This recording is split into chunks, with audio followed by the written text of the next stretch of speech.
नवंबर को रिजल्ट आने दीजिए, आपको दिखेगा कि कितना गुजरात के लोग हैं सोच रहे हैं कि बिहार का व्यवस्था बनी रहे और बिहार मजदूरों की फैक्ट्री बनी रहे।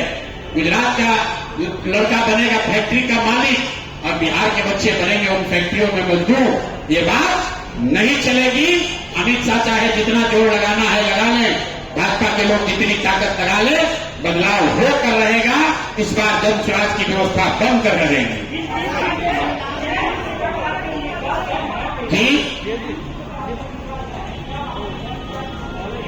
नहीं, किसी को समर्थन नहीं देंगे, बिल्कुल किसी को समर्थन नहीं देंगे। बिहार में बदलाव के लिए 120 सीट काफी है। तो मैं बिहार के जनता से यह अपील कर रहा हूं, जिन्होंने 3 सीट पर खरीद फरोख्त किया है, इनको 240 पर इसका मजा चखाइए, तभी इनको सबक सिखाया जाएगा। जैसे 1 सीट सूरत में इन्होंने धांधली की थी, पूरे देश के लोगों ने सबक सिखाया, वैसे बिहार के लोगों के लिए यह संकल्प लेने का दिन है। किसी भी हालत में एनडीए और जदयू के भाजपा के प्रत्याशियों को वोट मत दीजिए।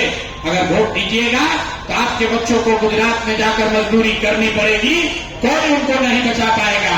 मेरे भाई, एक बार अपने बच्चों के लिए सजग हो जाओ, नहीं तो जामनगर और सूरत में आपके बच्चे मजदूर बनकर अपना जीवन बिताएंगे और ये भाजपा के नेता बिहारी कहकर आपको गाली देंगे, आपको अपमानित करेंगे। ये आपके हाथ में फैसला करना है, ताकत आपके पास है, वोट आपका है, निर्णय आपको करना है। जी,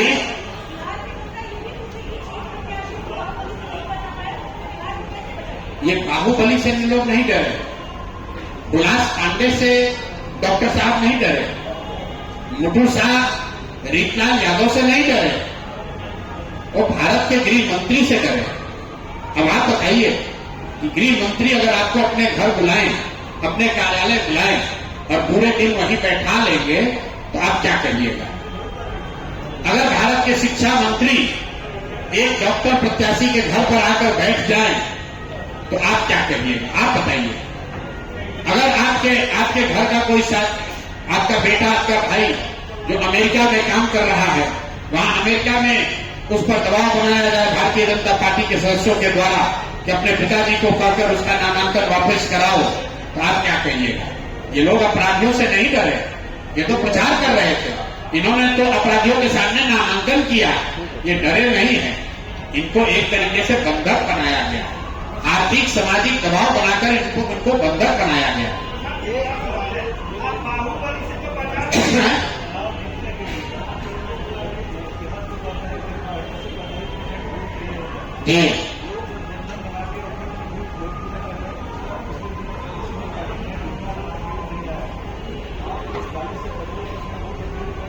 भाई, इसको मैंने पहले समझाया हुआ है कि पिछला जो चुनाव हुआ है, बाकी का छोड़ दीजिए, 2020 में जो चुनाव हुआ तो दोनों गठबंधन को मिलाकर 72% वोट पड़ा है।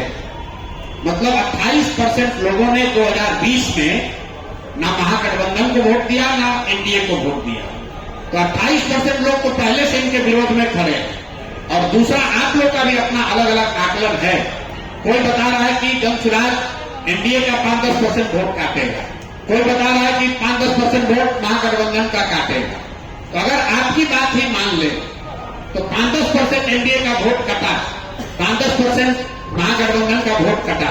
इन दोनों को 28% लोग जो पहले से इन दोनों गठबंधनों से कटे हुए हैं, इसको जोड़ दीजिएगा तो करीब करीब 45% वोट होता है।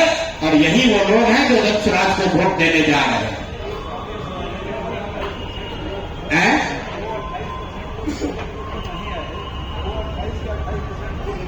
कहा नहीं है कि नहीं, ये आप गलत आंकड़ा बता रहे हैं। जो लोग वोट किए उसमें 72% लोगों ने महागठबंधन या एनडीए को वोट दिया, 28% लोगों ने अन्य उम्मीदवारों को या नोटा को या अन्य दलों को, छोटे दलों को वोट दिया।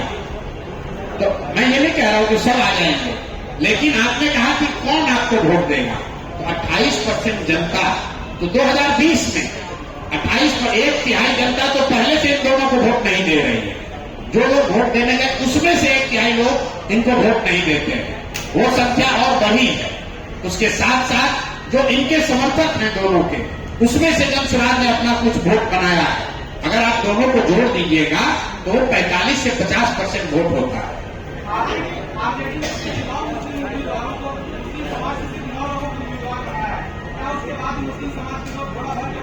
मेरे भाई, यही बात तो धनसुराज पिछले 2.5-3 वर्षों से बता रहा। सिर्फ मुसलमानों की बात क्यों कर रहे हैं? अति पिछड़ों की राजनीति करने वाले, सामाजिक न्याय का दावा करने वाले एनडीए और नीतीश कुमार के लोग, जरा देखिए कि आरजेडी के लिस्ट में कितने अति पिछड़ों को टिकट मिला है। धनसुराज ने 50 से ज्यादा, हमने 70 कहा था, मैं आपके कैमरे पर स्वीकार कर रहा हूं, 70 तो हम लोग नहीं दे पाए हैं, लेकिन 54 अति पिछड़ा समाज के लोगों को हम लोगों ने टिकट दिया है, जो बिहार के इतिहास में पहली घटना है। पहली बार किसी दल ने 54 अति पिछड़ा समाज के लोगों को टिकट दिया है। मुसलमानों को किरासन तेल की तरह अपने लालटेन में इस्तेमाल करने वाले राजद के लोग, जरा देखिए कि उन्होंने कितने मुसलमानों को टिकट दिया। आपने कोई आंकड़ा बताया, मुझे मालूम नहीं है, 9 है कि 10 है। धनसुराज ने 34 मुसलमान साथियों को टिकट दिया है। और सिर्फ यही नहीं, हमने अपना वो वादा भी निभाया है कि सीमांचल के कुछ क्षेत्रों को छोड़कर पूरे बिहार में जहां कहीं भी मुस्लिम उम्मीदवार या विधायक रहे हैं, वहां पर धनसुराज ने मुस्लिम उम्मीदवार नहीं खड़े किए हैं।